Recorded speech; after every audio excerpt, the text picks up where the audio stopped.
Hey everyone, today is August the 6th, it's 2024.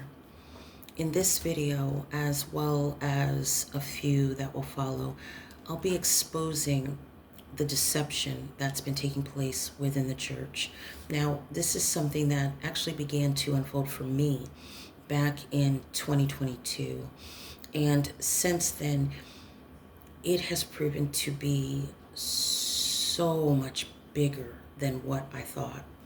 So, because I'm going to be covering a lot of information, I thought it would be better to break it down into separate videos, with each video just kind of laying it out for you and kind of going one layer at a time, not only showing you what's happening, but how this has happened. As we go along, as much as I'm able, and to some degree, I will be showing you why this is happening. Now,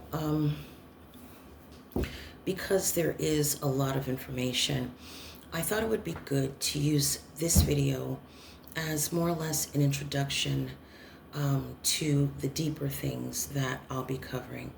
So with that said, here we go. The goal of this particular group of videos is to help you put some of the pieces into their proper place. Now, what does that mean? I don't think Christians have a very good handle on what's going on, and that is because of two primary reasons. On the one hand, there are many events that have been taking place that are not being recognized as prophetic. And so, because they're not being recognized as prophetic, then they're not being attributed to Scripture. The problem with that is, if they're not being attributed to Scripture, then that would mean that they don't really know where we are in terms of biblical prophecy. And if they don't know where we are in terms of biblical prophecy, then neither will they understand or recognize the lateness of the hour. At the same time, on the other hand, it is the misinterpretation of Scripture. More oftentimes than not, that's what's actually being taught. And so they're virtually making it impossible for you to really understand what's happening. And to be quite honest, when we don't understand something, it leads to a lot of uncertainty. And uncertainty ultimately will lead to fear. So, in order to help you combat that, or combat this, I'm going to use a last day prophecy as an example. And with this example, I wanted to give you some idea of what it looks like, or what goes into when a person begins the process of trying to determine if an event is the fulfillment of Bible prophecy.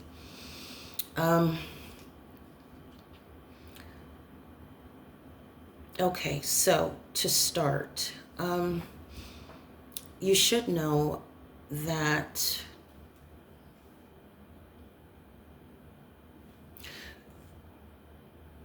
I think it's important for you to understand that because we are in the last days, we are in times unlike any other. Okay, so there's that. When it comes to prophecy, you have to understand that within every prophecy are the details, and the details are the characteristics that distinguishes it from any other time. Okay? Now, we can read the scripture, we can read the prophecy, we can study the details, but I think it's safe to say, because these are times unlike any other, the likelihood of us knowing what a particular event is going to look like prior to its fulfillment is, I'll just, to play it safe, I'll just say rare or highly unlikely. There you have it. The other part of that is that the chances of us really knowing the circumstances surrounding its fulfillment, I would say it's slim, if at all. Now,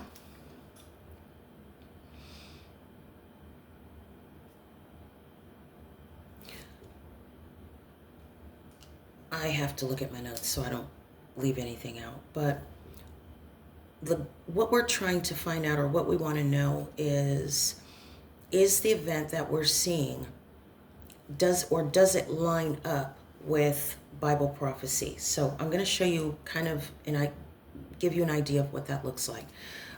So I'm going to use 2 Timothy chapter 3 as an example. One of the things you should know about 2 Timothy 3, particularly verses 1 through, I'll say about 3 or 4, is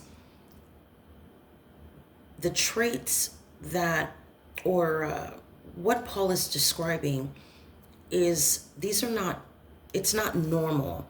These are over and beyond the top, for a lack of better words. So you'll see what I mean as we go along. So I'm going to start with 2 Timothy 3, starting with verse 1. It says this, and I'm not going to go through all of the words and define all of the words and really break down the verses. I just really want to touch base on, a couple of the words and really break those down, just to see if indeed are we seeing these characteristics in the things that we're seeing today. Okay, so starting with verse 1, this know also, that in the last days perilous times shall come. This know, perceive, or to sense, to learn to know, that in the last days, first of all, are we even in the last days? To start, Hebrews chapter 9:26 talks about Christ coming at the end. So here we are 2,000 plus years later. Last days usually means the uttermost, or the time behind the times.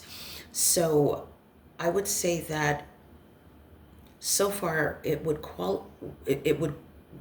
would qualify for being in that time frame. So let's keep going. In the last days, perilous times shall come. Perilous is a really big word. And it means that those times or those days will be hard to bear. They'll be troublesome and they'll be dangerous, but it doesn't stop there. It also means those days will be harsh. They will be fierce, and they will be savage. So I want to look at harsh, fierce, and savage. What do those words mean? Harsh means unpleasant, uncomfortable, or hostile to survival. We see the level of crime has increased to levels we've never seen before, especially here in the Western nations. So that's one. hostile to survival. It's not just crime that we're dealing with, but we're also dealing with elements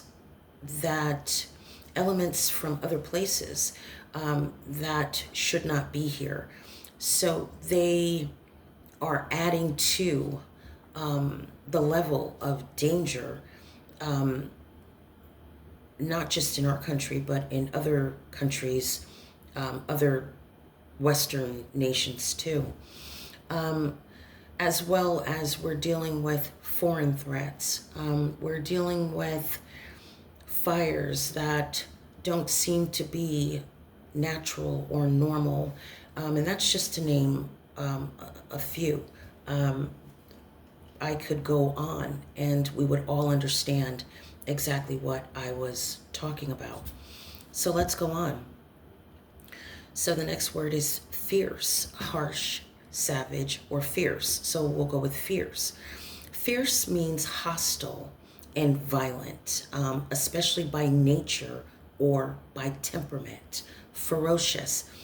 So when you're talking about someone being fierce by nature or temperament, we're talking about something that is not normal.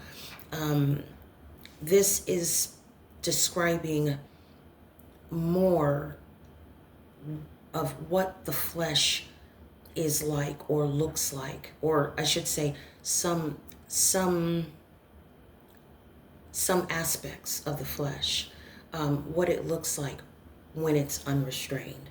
Okay, so I'm gonna keep going to harsh, fierce. Oh, I'm sorry, I didn't do savage. So let's just go to verse 2. For men shall be lovers of their own selves. The word for in this case means because. So perilous times shall come because. So now Paul is showing us what causes that period of time to be so dangerous.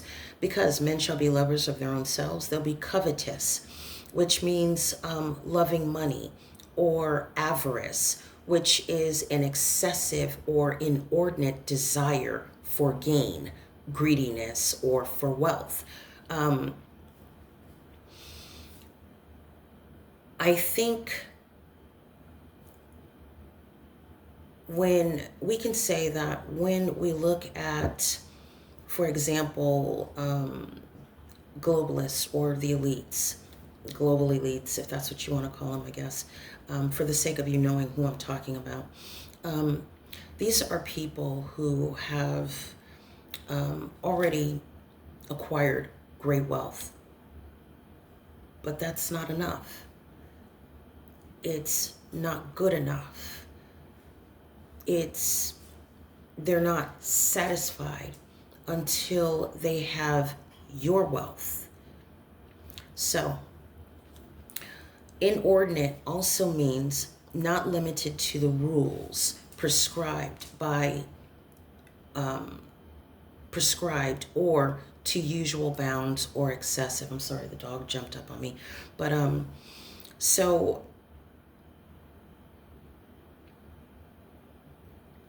they're not going to be kept or held back by rules or boundaries or limits. This is where you begin, or this is what can lead to lawlessness. Okay. So I'm going to skip down to verse 3. Without natural affection, truce breakers, false accusers, incontinent. So also despisers of those that are good. Incontinent means without self-control. Have we seen that at all? Road rage. People drive or people behave in such a way that it's almost like they fail to realize the gravity of slamming on the brakes in the middle of the freeway during traffic? Or how about when we see people just having a total meltdown and they're screaming at the top of their lungs because, this person is, running for office, or, they stopped abortion, or and that's how they behave. This is the stuff that we're seeing. And it really is kind of lining up with Scripture. There is no kind of, it really is lining up with Scripture. So, I'm going to skip down to 4 and 5. They're traitors. They're high-minded, lovers of pleasures more than lovers of God. Verse 5, having a form of godliness, but denying the power thereof. I want to read that because I want you to get it, because it's what we're going to be talking about in the next video. Having a form of godliness, but denying the power thereof. So this is not limited to just the secular world. This also includes, or these traits are also in the church.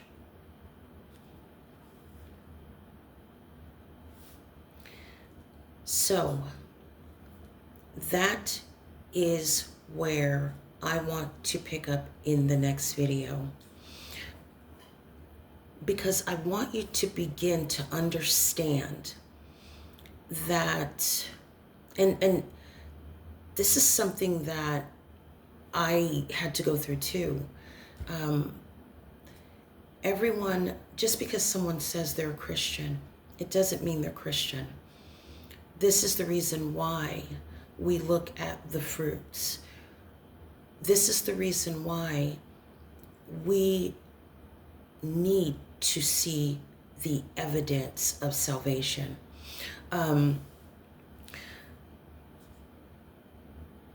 Because there's a lot of things going on in the church that most Christians are unaware of. So that's where we're going to pick up in the next video. And this video, as well as the ones that will follow, are the follow-up to the video that was uploaded on June the 3rd, 2024.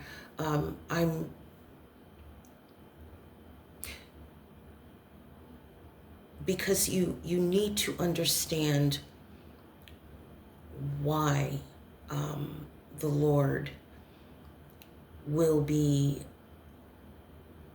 judging. So with that said, I hope this helps. I am going to leave you with some scripture in Jeremiah 29:11, because I do know that there is a lot of things that are being said and being spoken and being taught that is very scary. And one of the problems that I have, that I think you'll recognize if you take time and consider what I'm saying, is when we're hearing about the end days, and we're hearing about the Antichrist, and we're hearing about, the church will be martyred and Christians will be left behind, and, all these different things. The one thing that I've noticed that I don't hear very much of is, where is God in all of this? And that really troubles me. So I want you to remember that there's been no weapon formed that will prosper. Jeremiah 29:11 says this, for I know the thoughts that I think towards you, saith the Lord, thoughts of peace and not of evil, to give you an expected end. This doesn't, the stuff that we're hearing being taught doesn't It doesn't sound like an expected end. And I'll leave it at that. Because you guys know I don't edit. So in Psalm 46, it says, God is our refuge and strength, a very present help in time of trouble. So I'll put those in the description box, and I'll see you guys in the next one. Take care.